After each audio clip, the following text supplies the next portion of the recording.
Hey guys, welcome back to another episode of the Music Den. I am, of course, your host, Armando Venditti. Hoping you guys are having a good day. It is Tuesday after the Thanksgiving weekend. It is a beautiful, balmy 22 degrees Celsius here in Edmonton, Alberta. Hope you guys had a good weekend. Hope you guys had a good Thanksgiving. If you did celebrate Thanksgiving, I took a couple of days off to celebrate with the family and to basically recharge my jets, as it were. I've been basically dealing with a bad chest cold and I've been doing a lot of videos. So I just needed to take a bit of a break. In this episode of Music Den, we're going to be doing another installment of Album Spotlight. Now, this is a good one. A little bit off the beaten path for some people. This is from a band who are releasing a 14 disc box set on January 26th, 2024. The band is 10cc, and the album in Spotlight is the original soundtrack.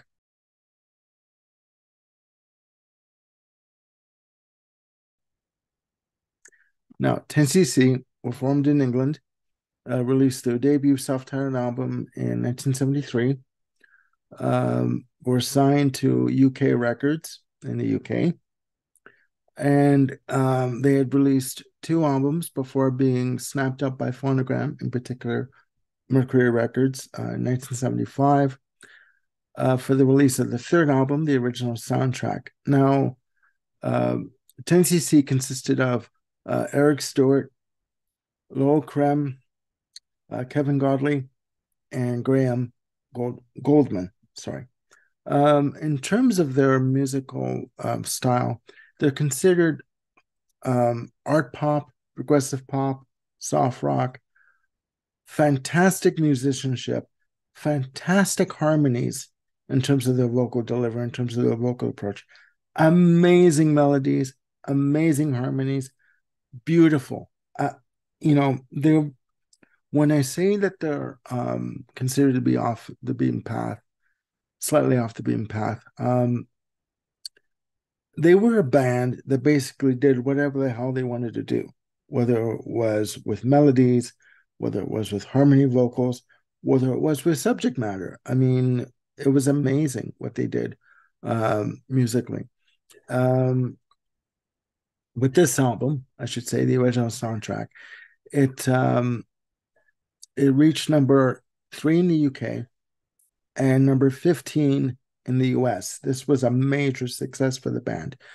At the time, before the release of the album, they basically had the album recorded and they were on UK Records, Jonathan King's label, and they were basically struggling. I mean, they had no money. They were basically in dire straits when it came to money situation. They were sought out by Phonogram, but nothing was happening.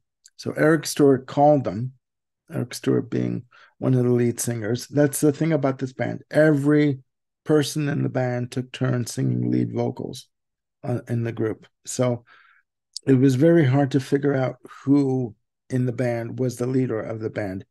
Um, so Eric Stewart gave a call to one of the reps at Phonogram, and he basically said to them, "Come around and listen to what we're doing."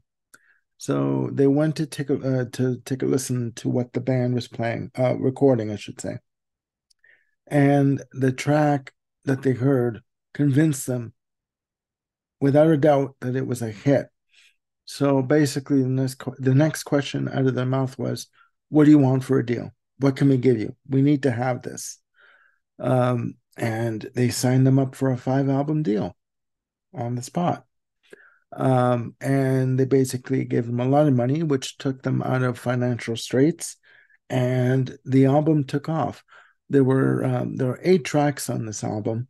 Um, to me, this album just blows the lid off of any music expectations that you would have for any band, because basically this group did whatever the hell they wanted to do, and you know why not, right? This was the 70s. This was a time where bands, again, as I've said in other videos, some artists were releasing 2 albums a year, and one album could be completely different from the next. and this band was no different. And it was subsequently after this album that two of the members, Lowell Crumb and Kevin Godley, would leave the group, and the group would continue with Graham Goldman and Eric Stewart to much success. But this album, the original soundtrack, is considered to be, by some people, a masterpiece. I'll go through the track listing with you. There are 8 tracks on the album. Very short album, about 40 minutes in length. The album showcase for me is an 8-minute plus opus called Une Nuit à Paris, which stands for One Night in Paris. It is a 3-part act done in sort of a how can I describe Une Nuit à Paris? A bloody brilliant musical. It talks about this individual's adventures in Paris, and it's separated into 3 acts. Acts. Part 1 is A Night in Paris. Part 2 is Later That Night in Paris, and part 3 is Later That Same Night in Paris. So it's basically goes through an individual's adventures in Paris and finding a place to live, taking in the local atmosphere, the local scenery, whether it be wine, whether it be music, whether it be women, didn't matter, right? Second track on the album is what sold Mercury and Phonogram on this album. It's the track I'm Not in Love, which was a massive hit single for the band. Very atmospheric, very dreamlike vocals, dreamlike keyboards, very slow to mid-tempo track. Beautiful, beautiful harmony vocals with Eric Stewart on lead vocals. And this track, when it was released, it reached number 7 in the UK charts and number 2, I believe, in the US charts. So this was the track from the album that sold them, and that pushed 10cc to major success. The next track, Blackmail, standard pop fare, beautiful track. Again, the harmonies that between Eric Stewart, Kevin Godley, and Lowell Crumb and Graham Goldman, amazing. Side 2 starts off with the second sitting for the Last Supper. Okay, and it's a beautiful melodic pop track mixed, combined with a bit of a rocking edge in terms of guitar. Just amazing, just amazing. Track 5 is the track Brand New Day, which features Kevin Godley on lead vocals. Again, fantastic harmonies. Beautiful, beautiful melodic piece of work. Next is track 6, Flying Junk. Right? Again, nice track. Nice. None of these songs on this album would be considered to me filler. This was the album that sold me on the group and what made me go out and buy every single album that I could find on vinyl. Track 7 is the lead-off single, and it's called Life is a Minestrone, or Minestrone. Just beautiful melodic passages, beautiful harmony vocals, just amazing, just amazing. The last track is The Film of My Love. And again, beautiful melodic piece of work, just effortless, beautiful. These guys could do harmony vocals like no one's business. I would put them up there with Queen. And they were coming up with Queen at the same time. I mean, they both released their debut albums in 1973. And they both had chart success. But again, it just seemed very effortless for these guys to come up with beautiful harmony vocals and beautiful melodic passages, just killing melodies, great hooks. And I mean, the subject matter for some of the songs, like Life is a Minestrone, like, come on. Like, why would anybody write a song about Italian soup? You know what I mean? Like, it doesn't make any sense. But in the context of the melodies and the way they've worked out the arrangements, it's amazing. It's amazing.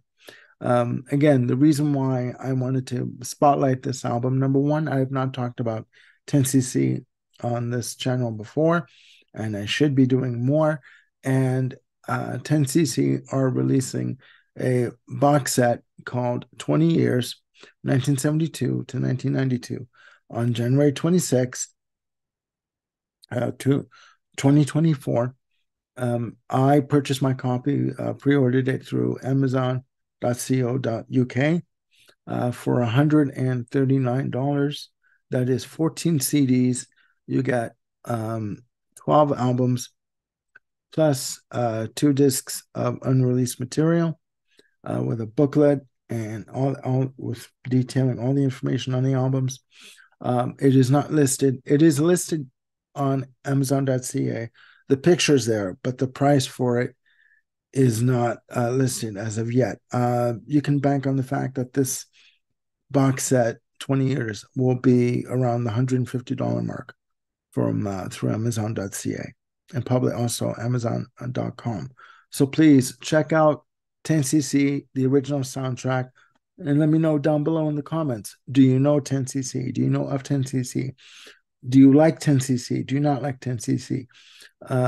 Please. And I should also note that Kevin Godley and Lil Creme, upon leaving 10cc, went on to a fantastic directing career in terms of directing music videos, and they have also had a solo career. But please, again, check out 10cc. Let me know what you think of the original soundtrack. Put your comments down below. And again, once you hear the album, or if you know the album, please let me know what you think. Coming up on the show, on the channel, I should say, I'm going to be doing a show with Ryan Gavalier on Belladonna, Stevie Nicks, Stevie Nicks' debut solo album. This is not going to be a misunderstood or misguided episode, or misguided or misunderstood, sorry. This is just going to be an album discussion, whether or not, our thoughts on the album, what we think of the album. And I have a music review coming up very soon, in a few minutes, so please stay tuned for that. Once again, let me know your comments and your opinions on the original soundtrack. Do you like it? Do you not like it? And again, click like and subscribe and hit the notification bell to keep yourselves on top of any new content that I've got coming up. And I will see you soon with another video. Bye for now.